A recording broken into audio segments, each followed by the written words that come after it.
Thank you for staying with us on World Now. We are talking about the first 100 days of Donald Trump as the president of the United States, his policies, and especially with the latest CNN poll, which is talking about what Americans think about their president.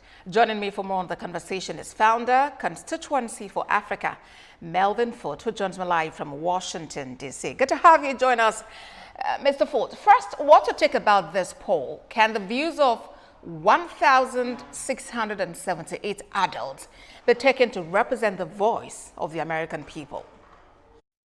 Well, it's not large enough for sure, and the country is big. And who are you talking to? Are you talking to New York or Washington or Los Angeles, or are you talking to Nebraska? And so it's early. But I will say it does mirror what I'm hearing from people that I encounter. Everybody's concerned about the economy. Everybody's concerned about the state of democracy in the United States, and everybody's concerned about some of the racial issues that seem to be preoccupied by this administration. So it reflects what I think. I find it valid, but I'm not sure it's a total valid of what American thinks about the Trump administration. Talk about some of the findings. According to that poll, about 48% say that President Trump is doing a good job of keeping his campaign promises, while some 51% say he is doing a bad job.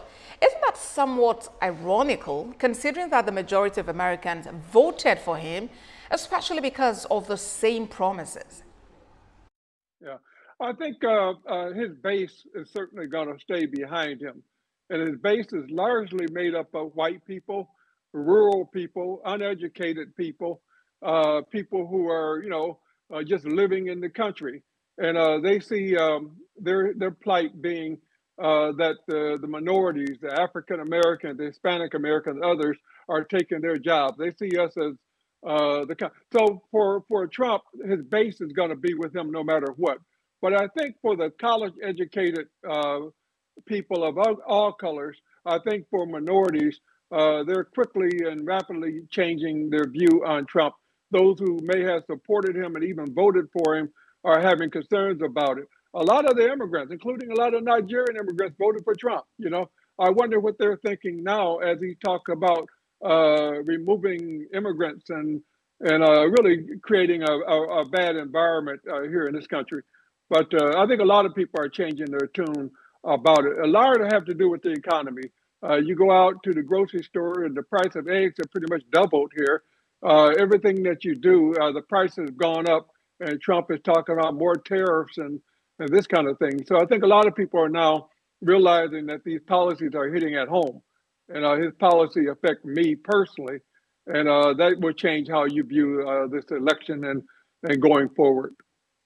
We've had conversations with definitely people of color, in America who have shared with you their experiences and, their reality compared to their expectations when they were voting for President Trump. Talk to us about, how really it's hitting home, how they're engaging with it, how they're feeling about it.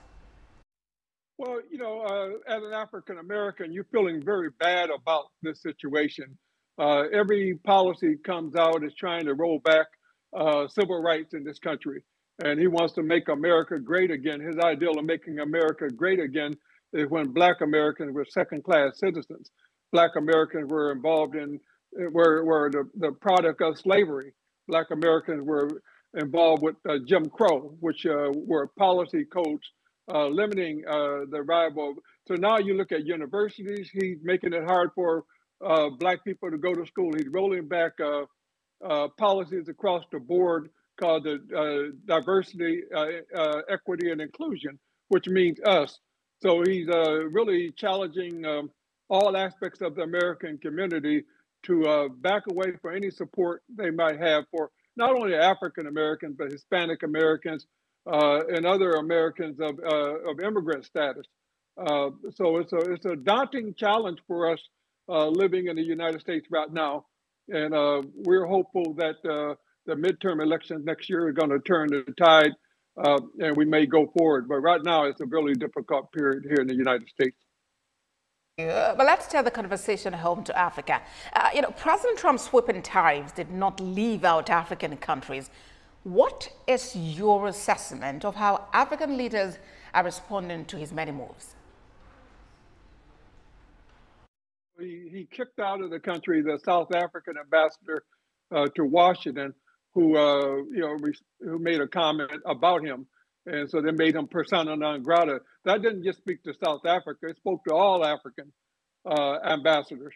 And so I find that the diplomatic corps here in Washington is really timid right now because they're not sure what is going to happen. I think it's going to impact the Africa Growth and Opportunity Act, which is the trade bill for Africa. I suspect it is not going to get renewed this year, and I think U.S. trade with Africa is going to go south. It's not going to prosper the way it should prosper. I think Africans see this as an abandonment to a certain extent of what the U.S. has been trying to do to build a relationship to Africa to match what China is doing and to match what Russia and other countries are doing. The U.S. Seem to be backpedaling on that. He's going to close a number of embassies from African embassies, and he's going to close a number of African embassies, U.S. embassies in Africa, which is going to have a detrimental effect. And he of course, deleted or killed USAID, which is the primary relief arm of the United States government. And many of these programs, such as HIV/AIDS, malaria, and other programs that affect Africa are going to go without resources. And so from the perspective of Africa, I think these are dire times for U.S.-Africa relations, and we're going to do everything we can to reverse it. What do you think that African leaders can actually do differently to reverse it, as you've put it, and to improve relations with the U.S.? And do you even think that should be priority? Should they rather, get some alternatives? Well, I think I've always felt that the biggest challenge with Africa is unity. And, of course, we got the continental free trade area that's being developed. But if Africa was to unify and build relationships with itself, and then build relationships with the African diaspora, we're Africans too.